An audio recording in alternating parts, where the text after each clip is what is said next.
The centerpiece of every setup, whether it be a gaming setup, productivity setup, or minimalistic setup, is the keyboard. It's one of the first things people look at when you show off your setup. Today we're going to be building my dream keyboard with a custom manga panel backplate. For any of you anime fans out there, I think you'll like this a lot. The keyboard that we'll be using today is the Mode 65, with a polycarbonate bottom and a white top frame. If you're not familiar with Mode, they made the super popular Mode 80 a couple years back, and I have so many friends that have this thing, and it's one of the keyboards I would want to own in the future. TKLs just look so clean. The special thing about the Mode 65 is that it has a customizable plate mounting system, so you can configure it to change the way it feels and sounds based on the mounting style. The three options we have with it are the top mount, isolated top mount, and stack mount. For the plate, we decided to go with a palm half plate so we can get a more bouncy feel on the alphas. And if you didn't know, the alphas are basically the letters on your keyboard. Now I did decide to get the soldered version of this PCB since I already know what switches I wanted and don't plan on changing them in the future. And during the whole soldering process, I regretted it deeply. And that's just because hot swap is so much easier and less tedious. So if you do plan on getting this board in the future, I recommend the hot swap. Don't get the soldered version. Now let's get to what's going to make this keyboard so unique. The custom backplate. Since I pre-planned this build with a manga panel backplate of everyone's favorite waifu, 02, I went with the polycarbonate back so we could sand it down and add it versus having more difficulties with adhering it to a metal one. How did I achieve this? Well, I printed out the images I wanted to use and cut them to size to fit the keyboard. After I finished making the paper layout, making sure that everything lined up correctly, I used Mod Podge's plastic glue to stick it all together, one coat before and one coat after applying the sheet. Keep in mind, I've never done this before, so I just winged it, and I'm sure you can do a better job than I did if you did want to try this yourself. Once I glued everything together, it was slightly off, so it's far from perfect, and it still looks pretty nice in my opinion. Now that the backplate is complete, I want you to let me know in the comments what you think of this. Did it come out fine? Did I absolutely butcher this thing? Or do you plan on doing this to your own board in the future now? Let me know.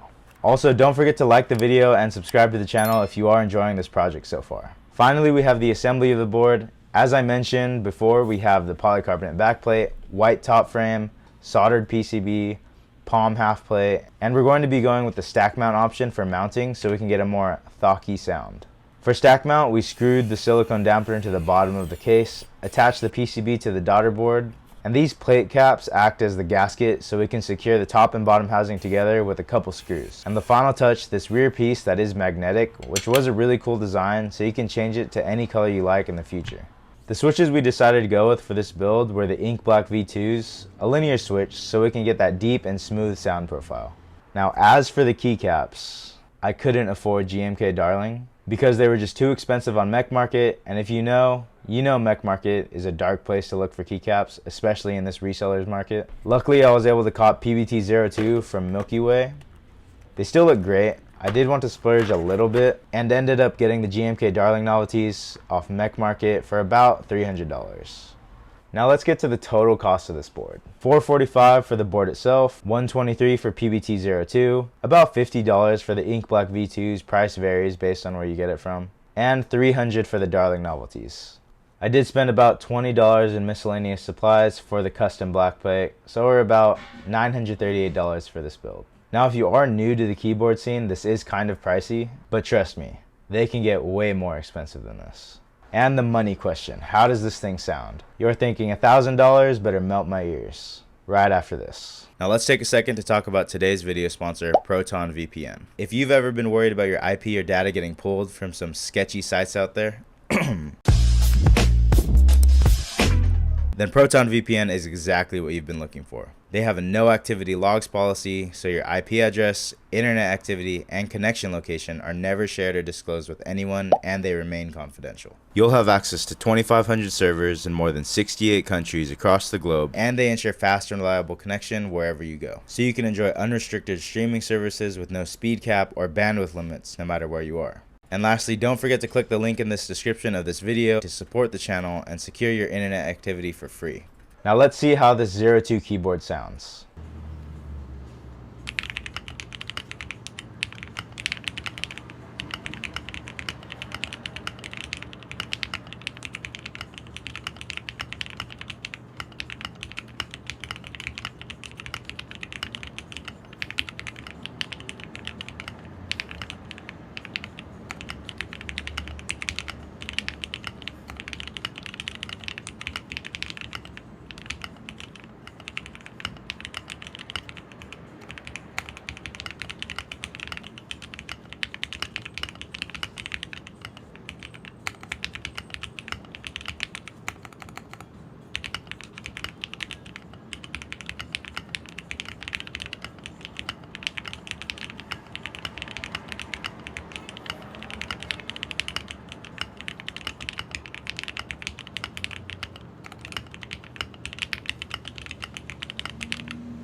Let me know what you guys think of this project and if you want more just like this. And don't forget to subscribe to the channel, and I'll see you guys in the next one.